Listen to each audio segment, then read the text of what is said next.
everyone. I just wanted to introduce myself. My name is Lisa Mock. For those of you that don't know me, I own Mock Notary. That's my personal business, and I am the advisor for Arizona for Notary Academy.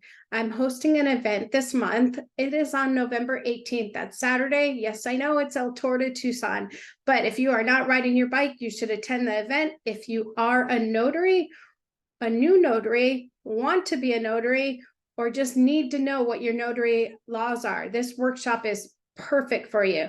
The cost of the workshop is going to be $75. There's limited seating. If you're a new notary, this is the perfect workshop for you to learn what to do with your notary stamp.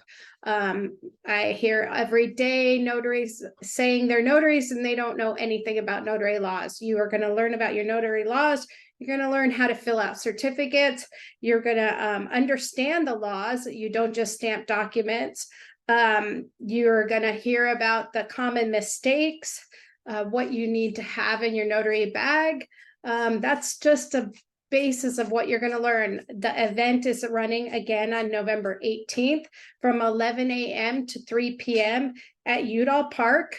There is a link to register, and I will attach it to this video. See you there. Thanks.